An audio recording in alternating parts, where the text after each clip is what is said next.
Section 3, Summer in Harlem.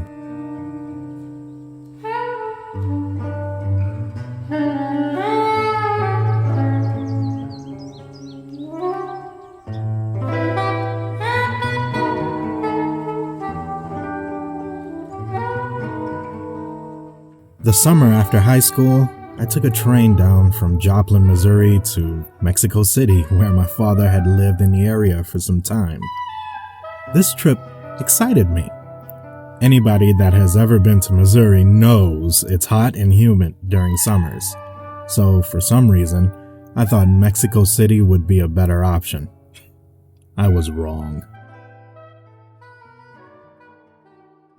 My father was a very anti-black man, proud to live in areas his people did not.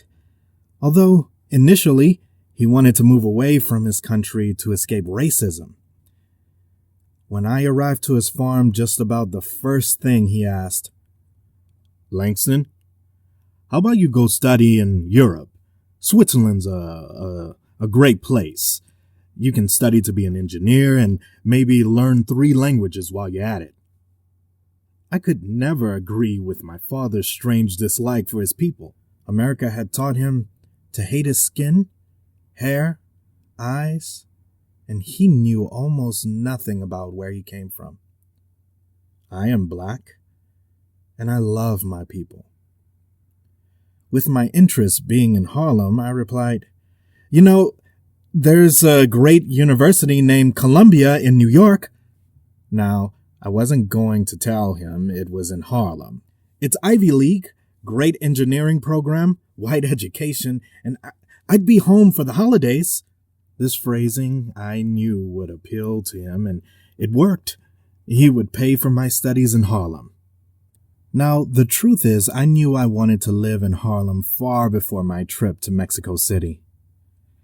My intention was to convince my father to let me go the moment I stepped foot off the train. Since I was a boy, I was fascinated by all the events happening in one neighborhood that's changing the world around me in Cleveland. The events are beautiful. Negroes are rising from a dark silence, except it's like an earthquake. And I don't want to stand still for that rumble. I want to be an integral part of that rumble. The Black theater movement is sounding trumpets in Chicago, Detroit, and Washington. Black scholars from around the world are being called to join this movement. I had read about the young Alan Locke and his concept on the new Negro, and the spiritual songs and writings of James Weldon Johnson, who just seems to immerse himself in the movement.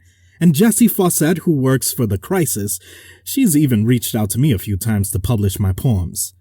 And the great Dr. W.E.B. Du Bois, who created a manifest of the 4 fundamental principles defining what is a real Negro theater. I read in The Crisis that ultimately this kind of theater must be for us, by us, about us, and near us.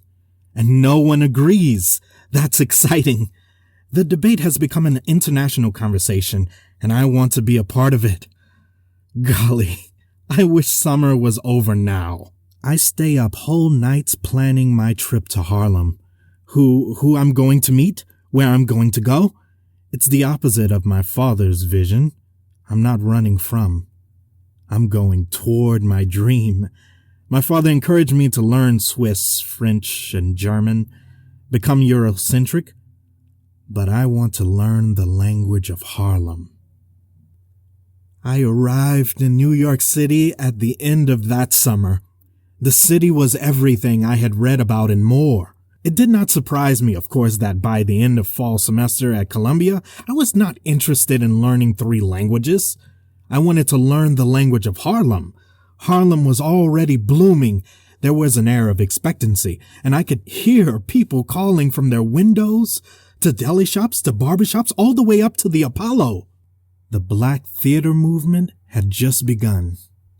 I was fascinated by the streets and culture of Harlem so much, I dropped out of school against my professor's wishes.